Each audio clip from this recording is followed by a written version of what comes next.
他们将妹妹哄骗到酒吧包间，强行扒光她的衣服，并拍下视频作为威胁，胁迫她帮他们完成诈骗。男人和他的同伙负责拉皮条，把客人骗进房间后，再让恩惠以上厕所的名义将房间号泄露给他们。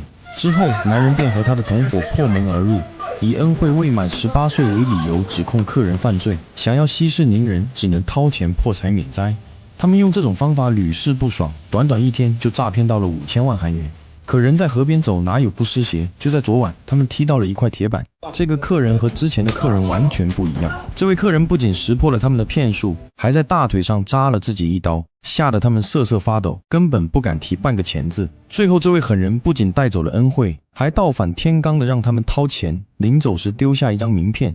不怕他们上门寻仇，仁爱看着名片，心已经跌到了谷底。本来是校园纠纷，现在逐渐失控，越来越复杂。带走妹妹的狠人出手狠辣，一看就非等闲之辈。妹妹落在他手上，怕是凶多吉少。他拿出手机拨打名片上的号码，可现在已经是深夜，对方一直无人接通，想要拨通只能等到明天上班。可妹妹现在凶多吉少，不能拖到明天。经过一番深思熟虑后，他选择向警方寻求帮助。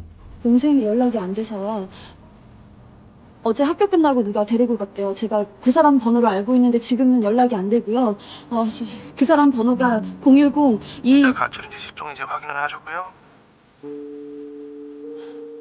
어떤 나쁜 새끼가 데려간 거라고요. 예, 알겠습니다. 나저 우선 진정하시고요. 일단 뭐든 확인이 돼야 저희가 움직일 거 아닙니까? 그것도 저희가 아니라 실종수사팀에서 그러니까 내가 지금 그 새끼 번호를 알려주겠다잖아요.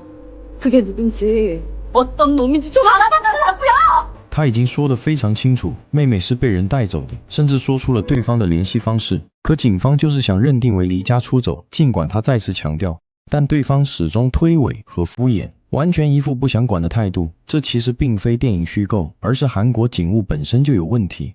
他们人口少，警力严重不足，且资源分配失衡，办案理念也与我们存在巨大偏差，对失踪案件存在偏见，没有犯罪行为，且是亲属报案的，普遍认为是离家出走，而且刑侦能力不足，害怕承担案件破不了的责任。仁爱心灰意冷，警方和老师完全指望不上，想要找回妹妹，唯有依靠自己。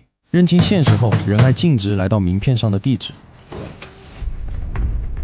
뭐요? 당신이야 선배님? 그래서 없어요.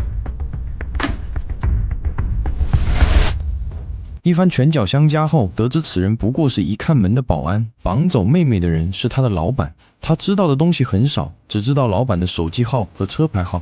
仁爱采取了蹲守的办法，在地下车库守株待兔。很快，目标人物出现。